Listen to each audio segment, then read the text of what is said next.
नमस्कार, मैं सलोनी नामदे और आप देख रहे हैं केसरी उजाला न्यूज।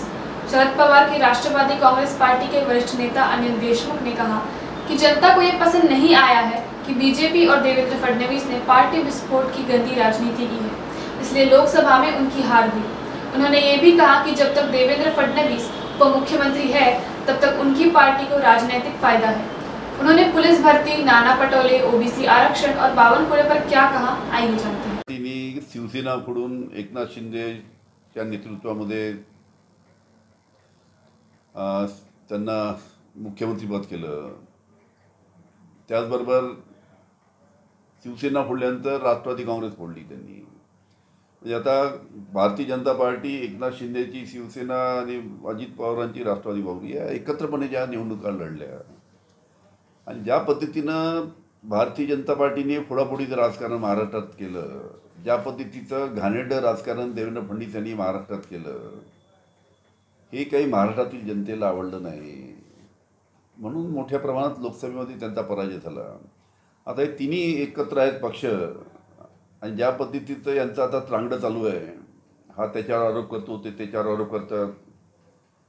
हे तर आता लोकसभेत झालं, आता विधानसभेमध्ये काय काय होतं तुम्ही जरा पहा, गंमत नाही।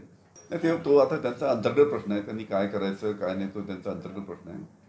त्यांच्या भारतीय जनता पार्टीच्या वरिष्ठ जी कमिटी आहे त्यांची आज बैठक आहे, त्यामध्ये त्यांची चर्चा होणार आहे की जी विनंती देवेंद्र फडणवीस यांनी केली होती की मला उपमुख्यमंत्री पदावरून पदमुक्त म्हणजे मला दूर करावं आणि मला पक्षाची जबाबदारी द्यावी असं त्यांनी म्हटलं होतं वाटते।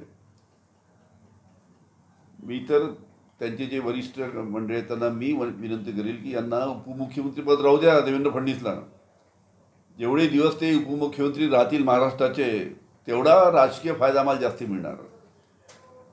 कारण की त्यांनी ज्या पद्धतीनं विदर्भ मराठवाड्यामध्ये कापसाच्या बाबतीत लक्ष दिलं नाही, सोयाबीनच्या बाबतीत लक्ष दिलं नाही, संत्रा मोसंबीच्या बाबतीत नाही, इकडे कांद्याच्या बाबतीत नाही, असे अनेक जे प्रश्न आहेत, बेरोजगारीच्या बाबतीत, महागाईच्या बाबतीत काही केलं नाही।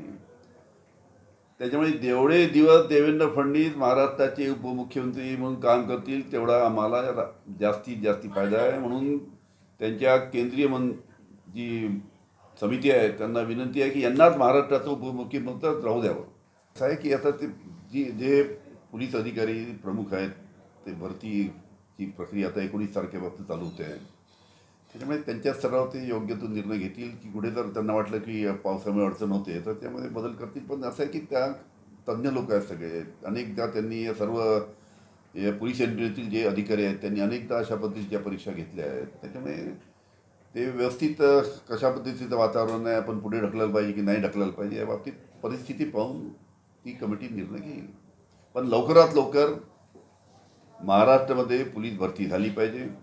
मोठ्या प्रमाणात महाराष्ट्रामध्ये पोलीस भरतीसाठी आमच्या जे महाराष्ट्रातील तरुण आहे त्यांनी अनेक महिन्यापासून सातत्याने व्यायाम करायचा, धावायची प्रॅक्टिस करायची, या सर्व गोष्टी आहेत त्यांनी फिजिकलसाठी आणि सर्व तयारी त्यांनी केली आहे। त्याच्यामुळे ज्या प्रमाणात भरतीचं प्रमाण आहे त्याच्यामध्ये मोठ्या प्रमाणात अजूनसुद्धा अनेक जागा महाराष्ट्र पोलीसमध्ये खाली आहे। त्याच्यामुळे जी भरती तुम्ही आकडे वाचले त्याच्यापेक्षा सुद्धा जागा खाली आहे। त्यामुळे जेवढ्या जागा खाली आहे त्या सर्वांची भरती लवकरात लवकर होम डिपार्टमेंटने घेतली पाहिजे। स्थानिक वातावरण पाहून त्यांना मागे पुढे करायचं ते करू शकतात। कसं आहे, साहजिकच आहे, ओबीसी समाजाची सुद्धा मागणी आहे की मराठा समाजाला आरक्षण द्यायचा कुणालाही विरोध नाही, पण ओबीसी समाजावर अन्याय होऊन मराठा समाजाला देऊ नये एवढीच माफक मागणी मराठा समाजाची ओबीसी समाजाची आहे।